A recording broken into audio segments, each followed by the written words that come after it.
The world around us is becoming ever more complex, busy, sophisticated, complicated, and indeed difficult to understand. What we're going to find out today is that complexity isn't actually the problem, you are. Today, we're live again with Dr. S.J. King, and he's going to be talking to us about complexity isn't the problem, we are the problem. So let's get right into it. Dr. King, good to see you again.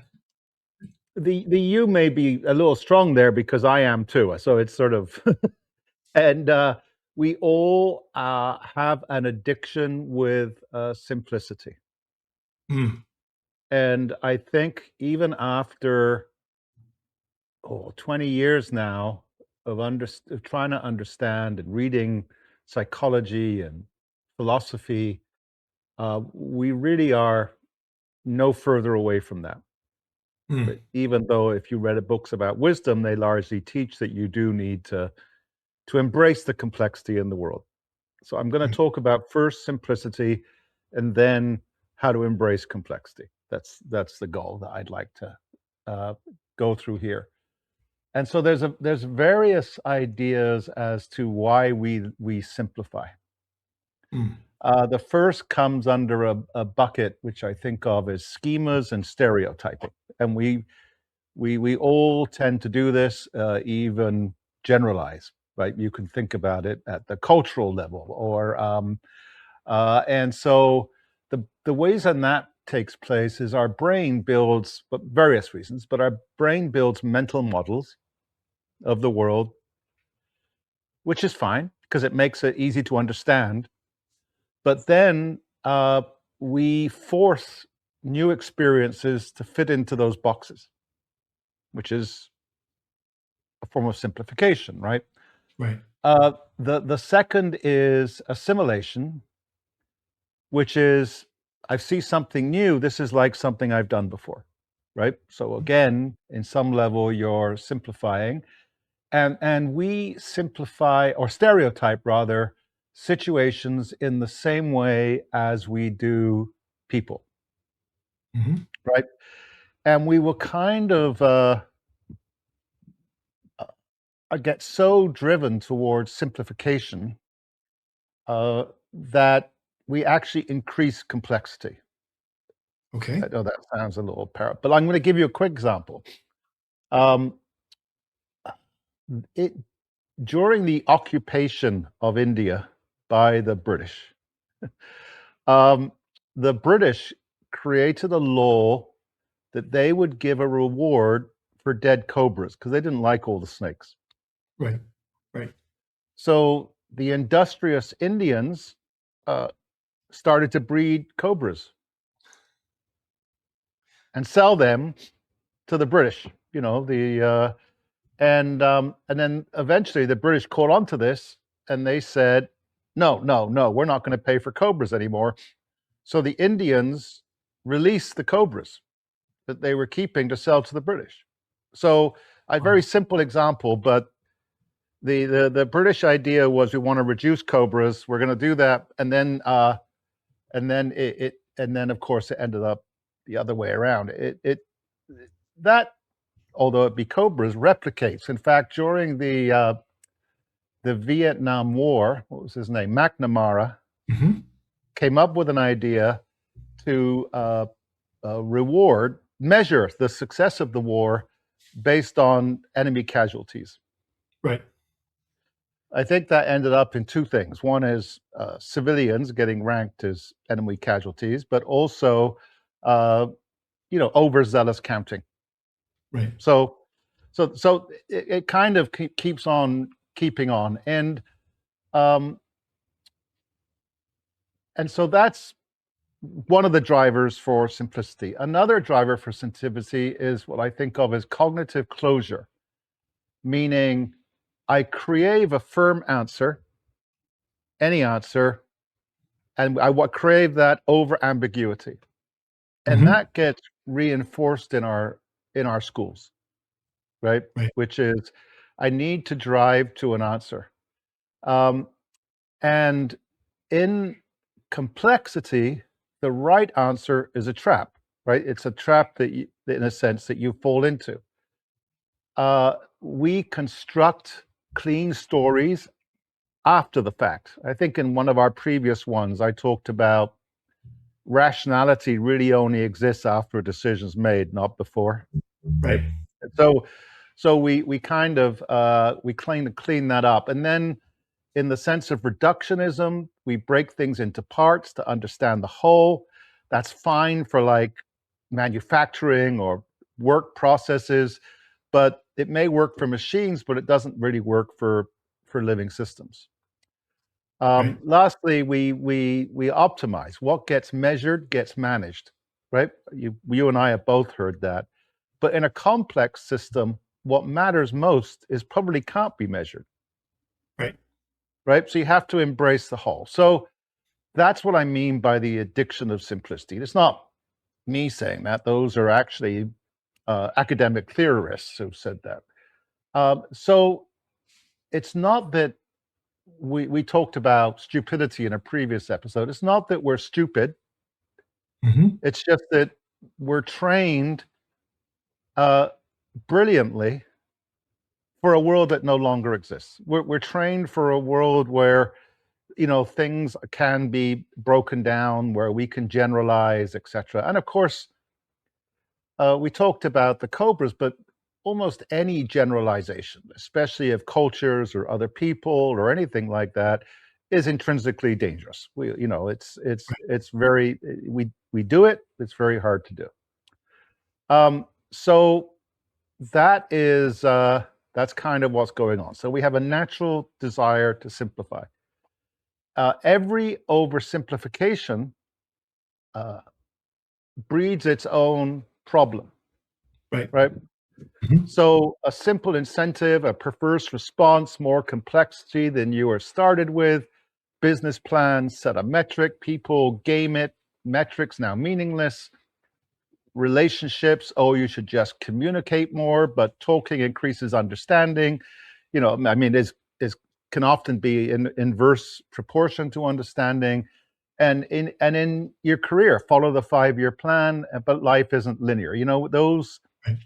Those kind of tensions just exist. Um, so this is what complexity means for us, which is that the system is constantly talking back to you. You Hmm. can't control it from above, right? You are a part of that complex world. And so the first thing we have to do is realize, how do we become a part of that and embrace it versus to use these simplification techniques to make it easier for us to manage and understand, right? So Right. that's the Right. first part. I mean, I don't know if you have any questions on that or thoughts about that, but that's kind of the first part. I'm tracking with you, and I think it's a very interesting concept because it's kind of what Evan Pagan would call a critical counterintuitive to the way the B schools are telling everybody how to think. Right, right. Yeah, and in education, we teach our children to find the right answer, right? We teach them that any question could be answered with multiple multiple, choose out of these 5 answers, for instance. So there's a Right. kind of an absolutism that we teach that bundles down. And so we've talked about this before, but the way to embrace complexity comes back to some of the capabilities we've talked about before, right? So first of all is don't avoid it, step into it. So if you find Mhm. yourself um, generalizing, participate, understand, learn to meet those people or those situations. So I think that's a big part. The idea of intelligence versus wisdom is really that. Intelligence is sort of observational, and Mhm. wisdom is participatory, right? You're stepping into a situation, and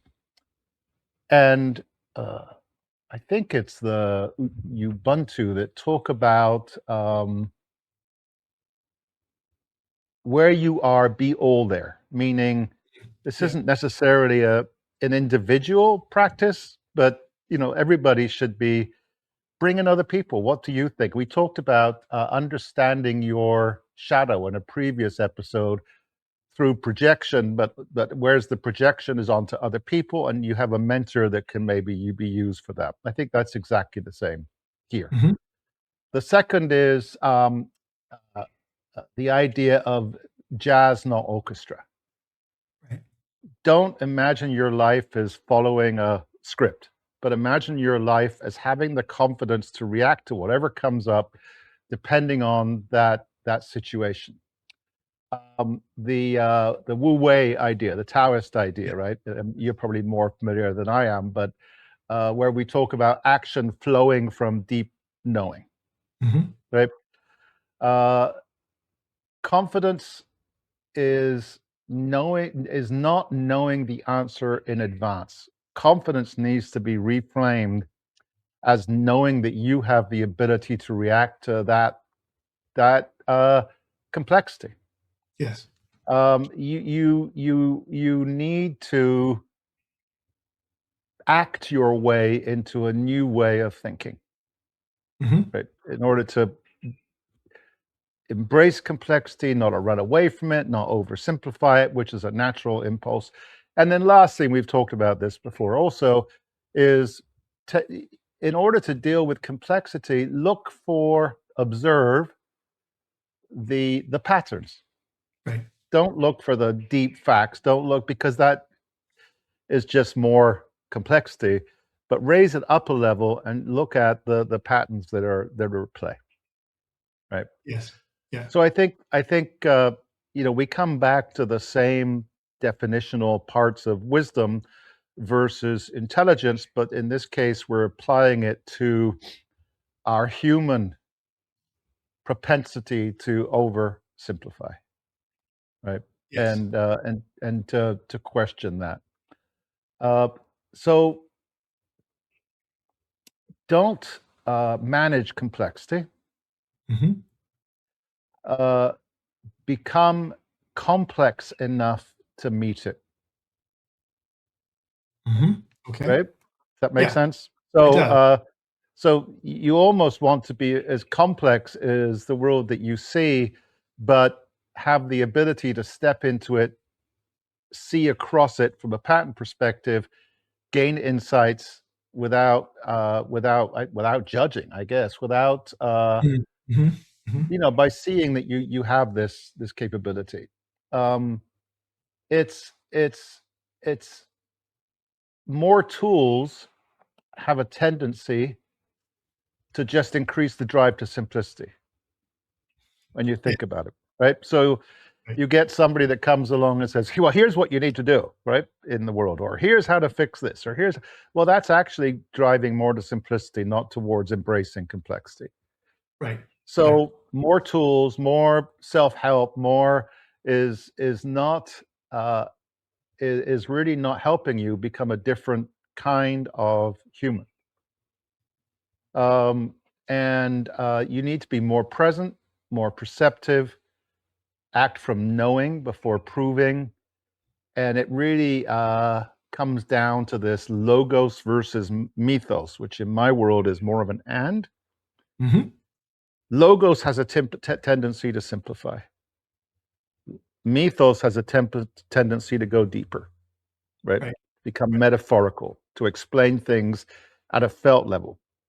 The problem the challenge, not the problem. The problem is that, in a sense, language is a simplification, Yes. right? It's like you have this big complex thing going on, but the way it gets communicated to the world is through language, which by its very definition is logos, right? It's Right. it's well, unless you get to poetics and uh, The mystics. so that's but we've been running on logos alone. We know ever since Descartes said, "I think, therefore I am," which is probably the worst thing that's ever happened to society. We need to forget that and move out of it and embrace complexity. And I think it was Fitzgerald who said, "Hold two opposed ideas and still function," Right. as his definition of wisdom. Meaning, maybe two's too short a list, but embrace it, let it come. It's amazing how well that will distill and move towards wisdom. Mm. So that's my my thought for the day. I Proposition. thought what I'd just quickly do though is there's some structure in what we've been in talking about. I just Yes. say that and then we can riff a little bit. So the first episode was on signal versus noise, which was on seeing the patterns, right? Right. Our second one was on understanding blind spots and the idea of foolishness, if you remember, as a sort of counterpoint to wisdom. The third one was how crisis develop capabilities, and this last one is on handling complexity. Right. So there's been some meaning to our process here. So What I'm hearing here is a dynamic between the inner world and the desire to understand and control and predict the outer world. And moving from a sense of my identity is my knowingness of things, right? All the nouns, and the ability to predict and to have that, as you said, that simplification. We can hear that in some religions, and we can hear it in political speeches. We can hear it in corporate speeches. The CEO said it, therefore that's the rule, without thinking, maybe not pointing things out. Ray Dalio was excellent about that, by the way. Ray. He said that what made his company so strong was the ability for anybody, including the copy boy on his first day, to come in and call bullshit and say, I right, don't think that's right. And we need to stop. Let me tell you why. And Ray said he was always willing, and every one of his staff were always willing to listen to anybody if they were willing to make their valid point. And that saved them a lot of money and gave them a lot of insights, and they grew faster and deeper. I think yeah, in the modern world, what I'm hearing from you also is a concept from stepping into the existential dread of dealing with everything that's going on, in a sense, in our own mortality, and stepping into more of what would be called a flex flow relationship with what is, with what's arising. So to be able to meet what's coming up in the moment with a sense of openness, curiosity, freedom, maybe even playfulness, as Disney would say, and to be able to then work with the people around you to communicate, to find out, what are we actually, is this an elephant or a gazelle we've got our hands on, right? right, And right.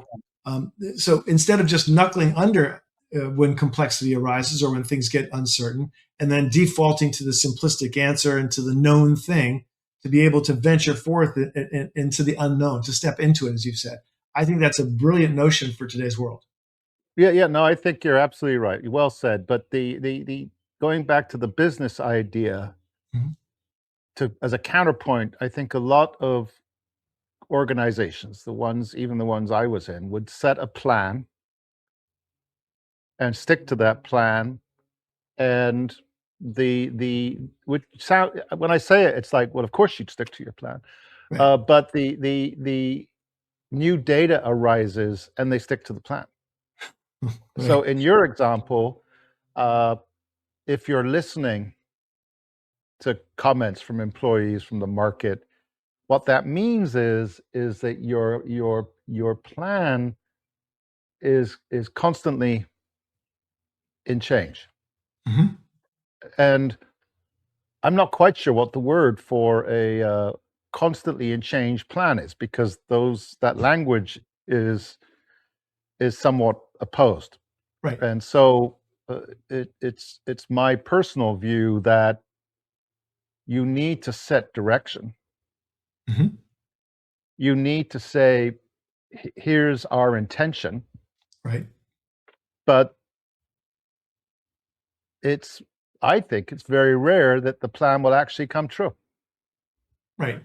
So just in order to survive in the corporate world, you need to be open to that changing dynamic all the Yes. time. Yes. And and just because you've got a hammer doesn't mean you should hit everything with it. As Mr. Putin found out, the hardest part Right. of a 2-week war is year 4. You know. Yes. Yes. Yeah, we could riff about that, but it's yeah, I won't say what I'm thinking, but it's yeah, you're right. Um in that example, the war, there's a fixation Mhm. on an outcome Right. and not a a desire to morph based on what's actually happening, Right. Right. right? And, And and I think so, you've also been in positions of the ability to see what's happening across the enterprise and organization, and to hear when you're in a company to say this is the plan and we're going to stick to it, and then things arise and people just go, but we have the plan, but we have to stick to the plan, that's and right. that causes another kind of dissonance inside and uncertainty, which causes people to want to stick to the plan even more because they don't know how to handle what's arising in front of them. Yeah, Wharton did some research on that after the 2008 crash. Mm, Uh, and they discovered that a whole bunch of companies continued to execute on the plans they had, uh, despite the fact that the world had changed right. for Right. those companies. And I think, uh, I think that happens with people too. Something happens in their life, and and there's even people that talk about this. Well, you should just keep on doing what you've been doing. Right. And there's some security in that, Hmm. Hmm. right? This is what our plan is. We should just keep on doing it, despite the fact that so and so is missing, or uh, the world has changed in this way, or the economy's changed dramatically, or something. So yeah, I think we're all naturally driven towards simplicity, I guess, is the point.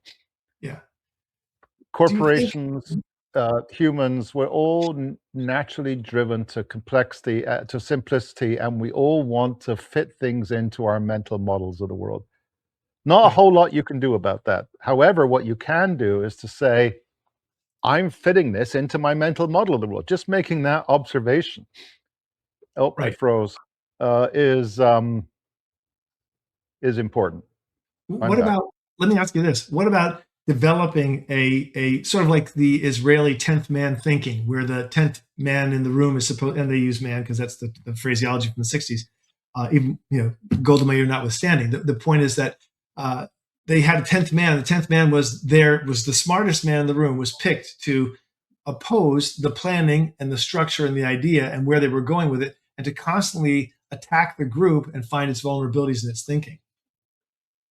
Yeah, You we know? talked about that last time, I think, and Yeah. I think having in some ways in therapy, it would be, I think, way improved to have an observer. And when I was at Wharton, we would do business role plays. Like, you'd have scenarios, and you'd have people Hmm. would then have a role. I'm a manager. I'm an employee. But one of those roles was as an observer, and your job was to observe what was going on and pretty much not say anything, and then to play it back at the end. Right. And at least for me, the feedback I got, and this could have been a criticism, but it was well packaged if it was. So the feedback I got was, you are a better leader as the observer than you are as the leader, Okay.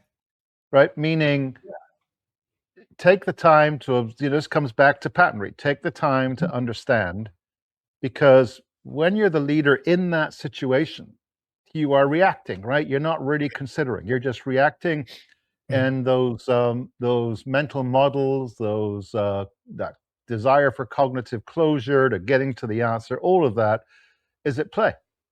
Right. So your Israeli example is almost exactly is the same.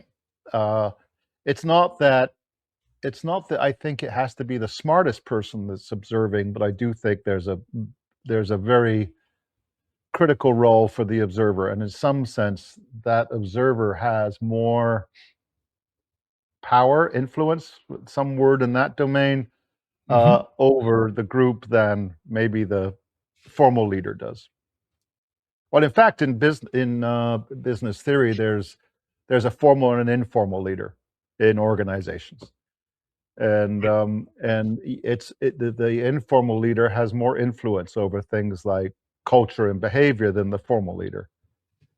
Right. And so, if you're in a leadership role, you need to understand who the informal leaders are in the organization, and work with, not against them. So that comes back to your observer idea. What do you think about the idea of, most individuals and of course companies therefore operate on a series, as you've mentioned, of mental models, right? And largely they're Yeah. unconsciously followed. No one's sitting down saying, well, our model includes this but doesn't include that.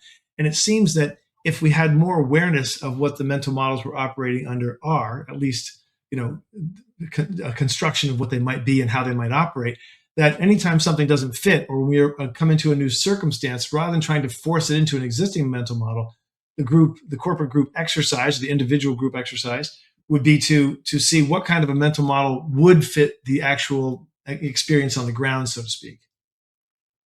I think in some ways, people have attempted that, Hmm. with kind of here's a list of models that people fall into. Okay. And in fact, even in psychology, we have archetypes, which are essentially mental models. And from Carl Jung onwards, that's been a list, like Hmm. 12, like Jester or Everyman or, all of that list, right? I would personally critique that as being stereotyping, meaning in a sense it's driving towards exactly what we're talking about, which is, oh, I've got 12 mental models, which is driving for simplicity. So Right. I get how that might seem helpful, Okay. but actually what you need is, I talk about this in pattern reading. uh, my list of mental models, it's perfectly okay for it to be different to your list. And the Hmm. reason the reason our lists will be different is because our pantheon is different. Right. We have a different set of passions and interests, right? So so let's say I think I know something about you at this point, but let's say I would, if I wanted to explain something to you, my list of my mental model I want to describe, I'd probably put that in the sense of martial arts. Hmm. And if you were to do it reverse to me, you'd probably do it in mythology, Hmm. right? Yeah. But they're the same story, Right. right? At a deeper level, they're the same story. But if you don't get out of the here's 12 that we're all going to adhere to by kind of thing, um, I would not relate to a martial arts pantheon in any kind of emotive way. Right. I might nod my head and know something about that those kind of ideas, but I really wouldn't be relating to it. I'd be hearing you, right? I'd be placating you. I would be acting out, right? But it wouldn't be a felt experience. So I think to get out, you need to understand your mental models from within your own personal pantheon, passion set, whatever you want to call it. Now, once you get into a group, which is how does this affect us as a group? What's our mental model? Hmm. I think that gets harder. But the way through that is to look for commonality. Right. And Okay. when I teach students, they're in groups of 5 or 6, and they'll almost always come up with a passion that they can agree on, whether it be art or cooking or some martial arts uh, or things of that. So it doesn't. So let's assume you've got 5 people and they all have an ordinate model passion. Hmm. Uh, it it's perfectly fine to say, okay, we're all going to go with our subordinate passion in order to get some level of agreement. But what you can't do, I don't think, is to build a list around um,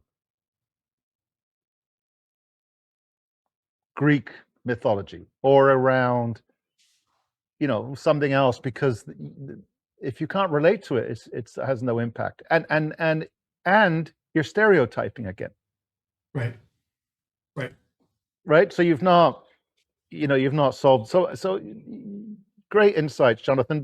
And I completely agree with you. And I'm not suggesting that I'm offering a counterpoint. I'm just saying, Mm. uh, if we had a list, I'm sure they've got to exist, like lists of mental models in organizations, or so.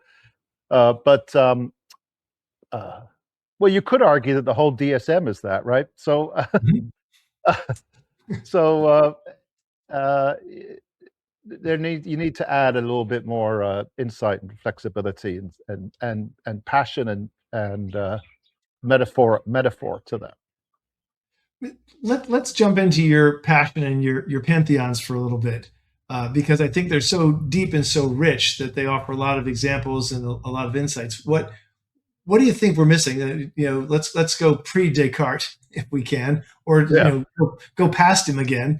What do you think the business world is missing in terms of dealing and dancing with complexity, avoiding it, moving into simplicity? Trying to hold tight to the reins to control their business and meet their objectives. What are we missing by not having a deeper sense of mythology and fable and mystery, really? Oh, I think we're well, I think that the whole abuse of the planet actually comes down to that missing part, right?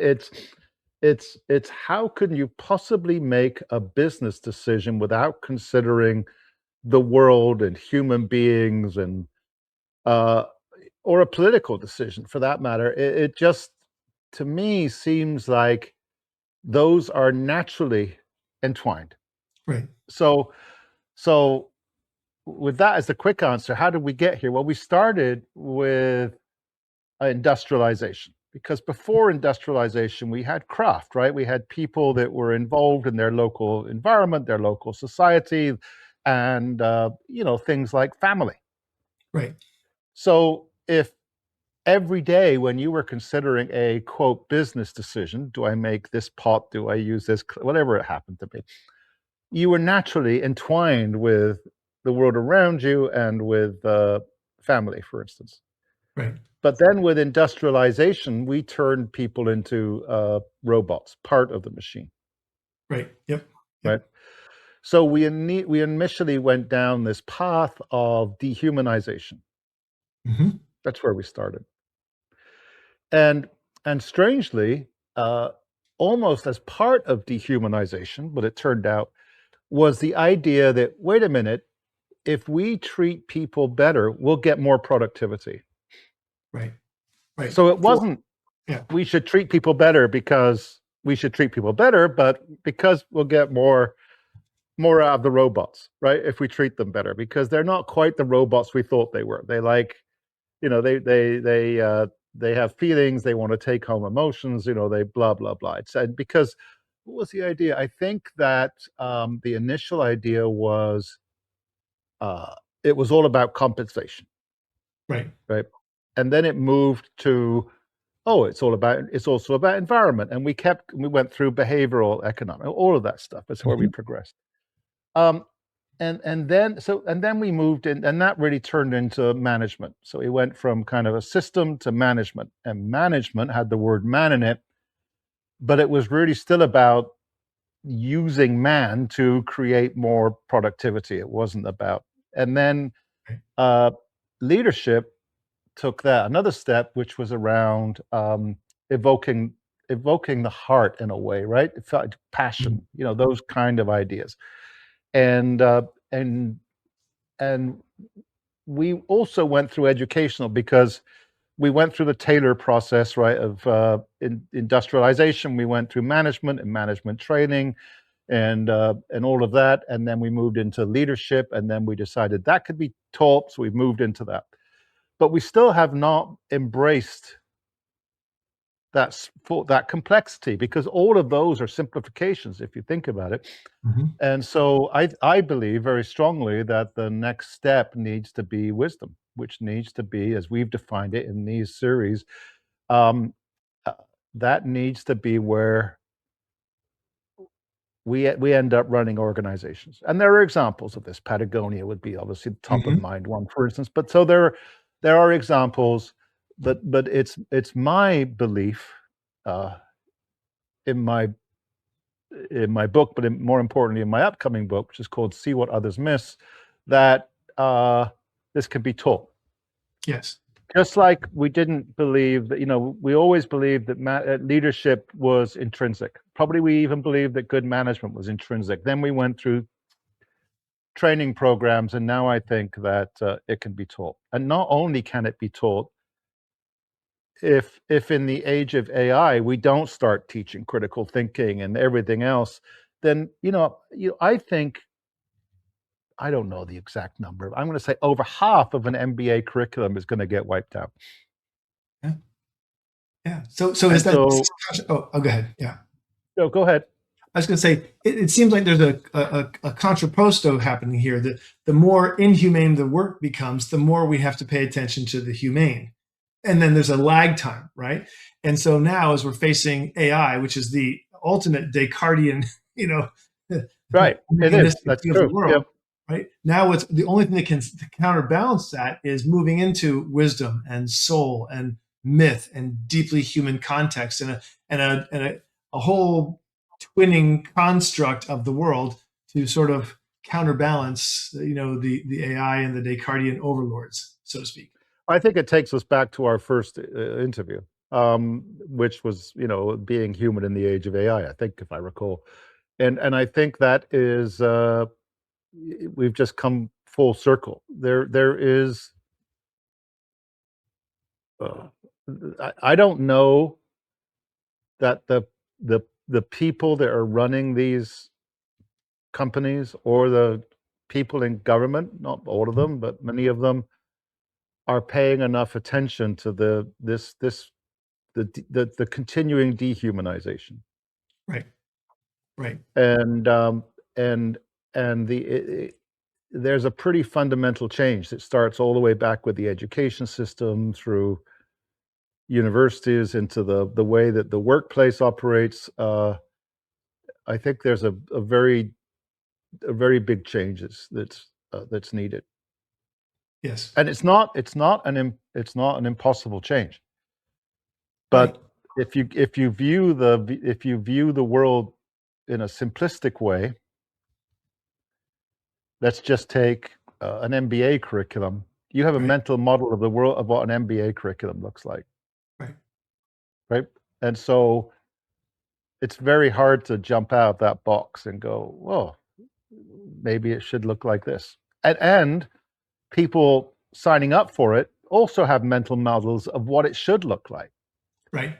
Right. So in some ways, you can't really throw the thing too far, because nobody's going to sign up for it. So it's yeah, it's circular in that way. So I It's the maybe a same thing long as law answer to it. school, right? It's the same thing as law school and medical school. Same thing. Right. You enter with a mental. I mean, they spend what, maybe 2 hours on total time in medicine, in medical school these days, about how to communicate with people, how to have bedside manner, how to have empathy. Empathy. How do you define that empathy thing again?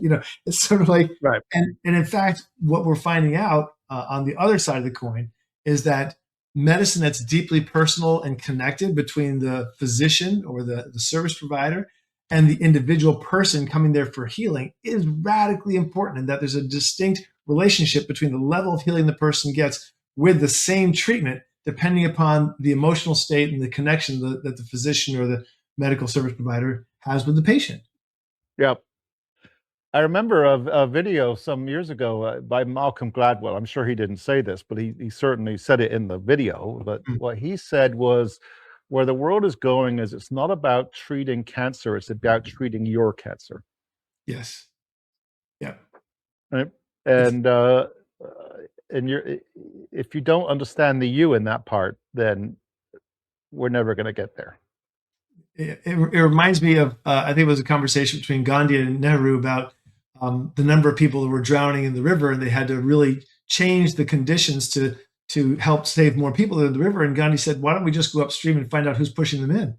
You know, so it's a whole different methodology. Is getting to the source of soul and humanness and beingness, and Yeah. reorienting from that position. And I think you're Yeah. correct about education. It starts there. Yep. Yep. So we're at a turning point, but I also believe in the resiliency of human beings, right? And I just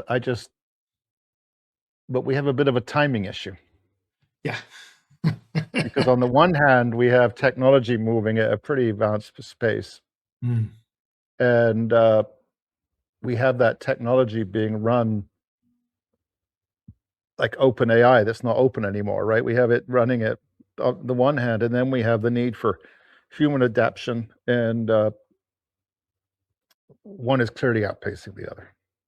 Yeah. Yeah. It's a great time of polarities that gives us an opportunity to deepen our perspectives, I think, and to make better choices. But Yeah. it starts with awareness, right? It starts with awareness and a willingness to be open. I mean, you can bring someone to the therapist's chair, but if they don't listen and they won't speak, it's going to be a long hour, you know? Yeah. Yeah. Exactly. This has been Life Success Tools. We bring you these to help you deepen your understanding of the world, kick around some wonderful ideas, learn a little bit, and maybe go away thinking about something new. We'll be back again soon. Thanks for joining our show today. And again, Dr. King, thanks a lot for being our guest.